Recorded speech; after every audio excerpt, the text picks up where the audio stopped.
Assalamualaikum warahmatullahi ta'ala wabarakatuh.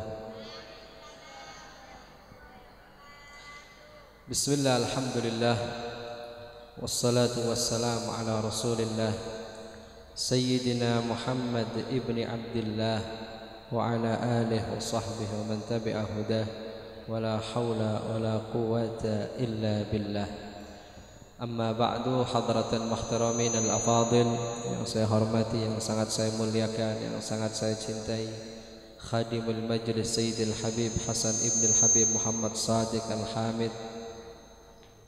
Mudah-mudahan Allah panjangkan umur beliau fi sihah wal afiyah. Allah mudahkan segala urusan beliau.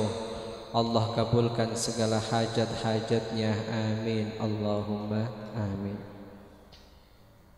Juga yang sangat saya muliakan, saya ta'zimi segenap para sadatun alawiyin, para habaib yang tidak bisa saya sebutkan satu persatu. Mudah-mudahan dengan memandang wajah para habaib, wajah dzurriyyatun Nabi sallallahu alaihi wasallam, kita kelak bisa mendapatkan syafaat dari kakek beliau semuanya.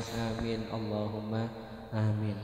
Dan juga yang saya hormati para kiai, para ustaz, ada guru kita Ustaz Muhammad Amin, dan juga Kiai Arifin, dan segenap para kiai-kiai yang lain dan para asatidz yang lain yang tidak bisa saya sebutkan satu persatu, serta para hadirin hadirat yang dimuliakan oleh Allah Subhanahu wa taala. Alhamdulillah, malam hari ini kita bisa hadir di perkumpulan dalam rangka haul Qutbul Ghawth Sayyidina al-Imam al-Habib Abu Bakar bin Muhammad bin Umar As-Saggaf. Mudah-mudahan keberkahan beliau Allah limpahkan untuk kita semuanya. Amin. Allahumma amin. Kita tadi sudah mendengar sedikit dari biografi Sayyidina al-Imam al-Habib Abu Bakar As-Saggaf yang telah disampaikan oleh Sayyidil Habib Hasan al-Hamid. Beliau ini, para hadirin hadirat, mendapatkan derajat yang sangat mulia di sisi Allah Subhanahu wa taala. Derajat As-Siddiqiyatul Kubra, derajat yang sangat mulia, pimpinan para wali-walinya Allah. Kalau jenengan melihat ada wali, wali itu ada pimpinannya, para hadirin. Nah, pimpinan para wali pada zaman itu adalah Sayyidil Habib Abu Bakar bin Muhammad As-Saggaf Gresik. Alhamdulillah, malam hari ini kita bisa menghadiri haul beliau di Sumber Daweh ini, meskipun sebagian dari kita tidak bisa menghadiri haul beliau di Gresik. Mudah-mudahan tahun depan bisa hadir semuanya di sana. Amin. Allahumma amin. Beliau ini tadi dijelaskan oleh Al-Habib Hasan mendapatkan maqam As-Siddiqiyatul Kubra 40 tahun, para hadirin. Jadi mendapatkan makom kewalian, pimpinan para wali selama 40 tahun. Presiden aja 5 tahun cuma. Ini enggak ada apa-apanya presiden, para hadirin. Pimpinan para wali sedunia mendapatkan makom ini selama 40 tahun. Maka kalau kita menyebut nama beliau, pasti Allah turunkan rahmat untuk kita semuanya. Apalagi malam hari ini saya ditugaskan oleh Al-Habib Hasan untuk membaca kalam-kalam beliau. Mudah-mudahan dengan kita menyimak kalam-kalam beliau, ucapan-ucapan beliau, kita bisa mengamalkan serta mendapatkan keberkahan dari beliau. Amin. Allahumma amin. Beliau mengatakan di antara kalam beliau, qala radhiyallahu anhu, wa majalisul khairi wa ahlih yajdzibu ilal khair.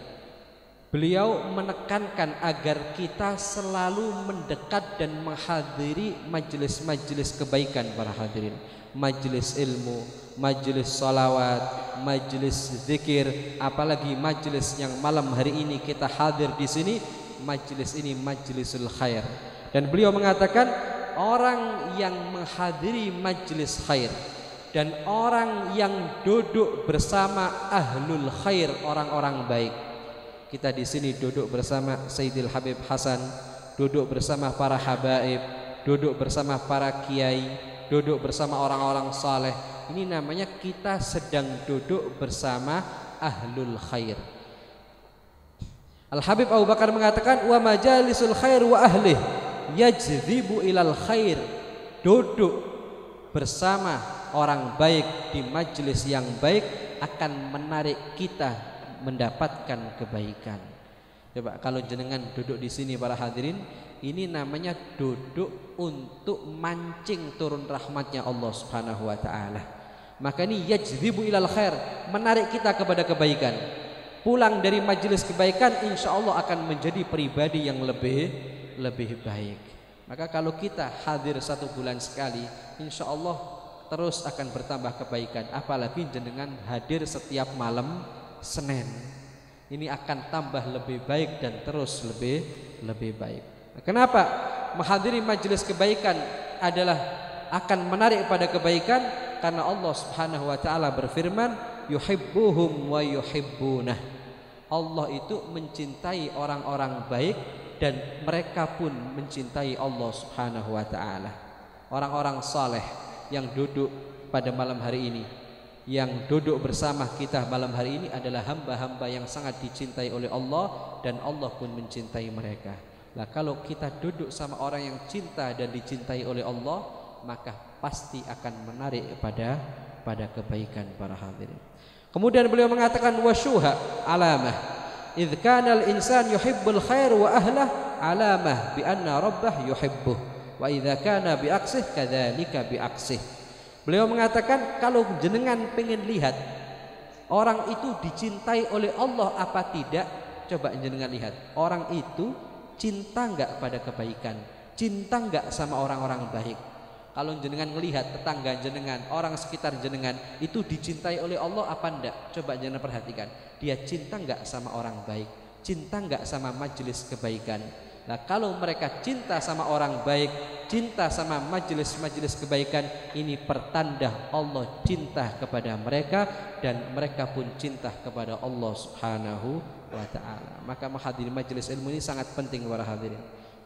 Maka menghadiri majelis ilmu ini bagian dari ta'arrudun nafahat. Kita mengharap anugerah dari Allah Subhanahu wa taala. Nah, kalau jenengan mengharapkan anugerah dengan hadir di majelis ini tempatnya para hadirin. Memang tempatnya turunnya rahmat. Nah, kalau jenengan tempat maksiat, tempat-tempat yang dijauhi oleh Allah, kok ternyata jenengan mengharapkan anugerah, mengharapkan rahmat di tempat itu, ya tidak mungkin para hadirin. Ustadz, saya pengen mendapatkan anugerah dari Allah, tapi main judi, ya tidak bisa para hadirin, bukan tempatnya. Saya pengen mengharapkan anugerah rahmat dari Allah, tapi main gaplek, main kartu, ya jauh dari rahmatnya Allah Subhanahu wa taala. Pengen rahmat Allah tapi bukan majelis ilmu yang dihadiri, tapi majelis ghibah, majelis ngerasani, majelis gosip, ya jauh dari rahmatnya Allah Subhanahu wa taala. Kalau kita pengen mengharapkan rahmatnya Allah, datangi tempat-tempat turunnya rahmat. Sampai ada satu kisah yang sedikit unik. Ketika beliau madras subuh membaca kitab Ihya, di dalamnya Sayyidil Habib Abu Bakar As-Segaf Gresik, pada saat itu di pembahasan kitab Al-Ihya disebutkan istihbab tazwijil innin, disunnahkan menikahkan orang yang impoten para hadirin. Tahu impoten nggih? Tahu nggih? Kalau Bapak tahu ini. La yamut wa la yahya. Enggak bisa odik, Pak. Ini impoten. Nah, di dalam kitab Ihya disebutkan istihbab tazwijul innin, disunnahkan menikahkan orang yang impoten, orang yang kakinya nggak bisa berdiri para hadirin. Bukan kaki ini ya, kaki tengah maksudnya. Nah, ini disunnahkan untuk menikah. Nah, pada saat ada pembahasan seperti itu, ada salah satu habaib yang bertanya, "Kaif hada?" Bagaimana ini bisa terjadi, Habib? Tanya kepada Habib Abu Bakar As-Segaf Gresik, bagaimana ini bisa terjadi? Bukankah tazwijul innin indal fuqaha nikahuhu marju'? Bukankah menikahkan orang yang impoten itu boleh fasah? Kalau misalkan ada wanita menikah sama laki-laki, ternyata malam pertama tidak bisa berdiri, maka bagaimana hukumnya? Boleh bagi si wanita tersebut untuk mengajukan fashun nikah, karena termasuk al-uyub al-muthbitah lil khiyar, termasuk aib yang menetapkan boleh mengajukan fashun nikah, merusak pernikahan. kayak jenengan beli HP ternyata baterainya ngedrop, ya boleh dikembalikan para hadirin. Nah ini bukan ngedrop baterainya ini, wallahu alam ngedrop apanya ini. Nah ini orang ini salah satu Habib ini disebutkan di Majmu' Kalam Habib Abu Bakar.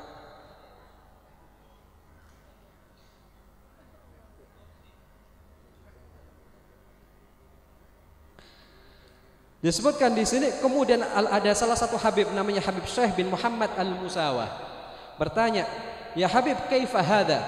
Wa anna al-fuqaha qalu tazwijul innin marju'." Apa jawaban Al-Habib Abu Bakar? Ini menandakan, saya ketika membaca ini menandakan kecerdasan beliau para hadirin. Memang wali kutub ini syaratnya cerdas, dan beliau sangat cerdas sekali. Apa kata beliau? Hadza min ta'arrudin nafahat. Karena ini bagian dari mengharapkan anugerah Allah. Apa artinya mengharapkan anugerah Allah Subhanahu wa taala? Beliau mengatakan, la'alla indama yastahi yastajibullahu da'watah. Mungkin ketika dia menikah, kayak tadi jenengan mengharapkan rahmat Allah di majelis ilmu. Ini tempatnya para hadirin. Mengharapkan bisa berdiri ya harus di tempatnya. Mengharapkan bisa berdiri ya harus di tempatnya. Nah kalau mengharapkan berdiri di musola ya tidak bisa berdiri para hadirin. Mengharapkan odi tapi di masjid tidak bisa odi. Masjid bukan tempatnya odi para hadirin. Nah kalau mengharapkan bisa odi, bisa berdiri, ya nikah. Kalau dihadapkan perempuan cantik terus tidak pakai baju, nah ini tempatnya ta'arrudun nafahat, untuk menghidupkan barang yang tidak bisa hidup para hadirin. Nah, maka ini cerdas sekali beliau mengatakan apa? Ta'arrudun nafahat, mengharapkan anugerah dari Allah Subhanahu wa taala harus tahu tempat para hadirin. Ini pentingnya, mengharapkan anugerah dari Allah harus tahu tempat. Jenengan mengharapkan rahmat Allah, mengharapkan syafaat Rasulullah, ya hadir majelis ilmu. Hadir majelis ilmu, dekati para habaib, dekati para ulama. Nah ini tempatnya rahmatnya Allah. Nah kalau jenengan mengharapkan rahmat Allah, datang ke diskotik. Mengharapkan rahmat Allah, datang ke tempat judi, bukan tempatnya para hadirin. Lah begitu pula kalau pengen impoten itu sembuh, kok datangnya ke masjid, salah. Impoten pengen sembuh, hadir majelis ilmu, salah. Tidak mungkin jenengan hadir majelis ilmu kayak gini terus berdiri, tidak mungkin para hadirin. Maka bagaimana cara mengharapkan anugerah Allah bisa sembuh dari impoten? Ya nikah. Maka dari itu betul sekali kata para ulama, istihbab tazwijil innin, disunnahkan mengkawinkan yang orang impoten dengan alasan ta'arrudun nafahat, mengharapkan anugerah dari Allah. Karena menghidupkan hal yang seperti itu tempatnya adalah dengan cara menikah para hadirin.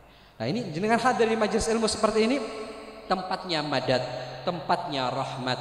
Maka kalau jenengan mengharapkan rahmat di majelis seperti ini memang tempatnya. Ini memang adalah tempat turunnya rahmat dari Allah Subhanahu wa taala. Nah, kemudian beliau juga berpesan banyak sekali sebenarnya majmu' kalam beliau. Ini mungkin saya bacakan satu lagi. Beliau juga mengatakan apa?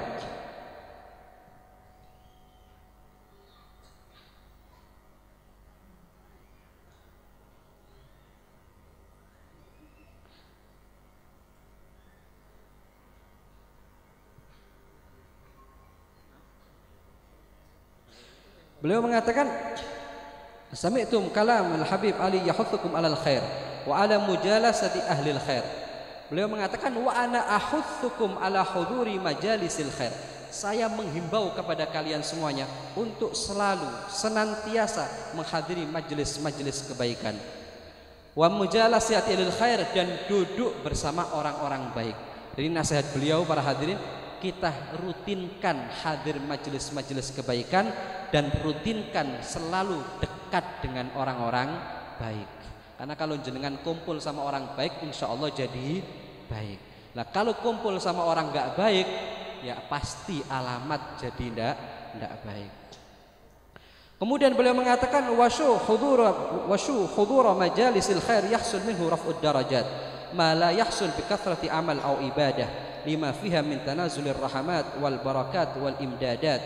Beliau mengatakan orang yang hadir majelis ilmu mendapatkan pangkat yang mulia di sisi Allah, yang mana pangkat itu nggak bakal didapatkan dengan banyak amal.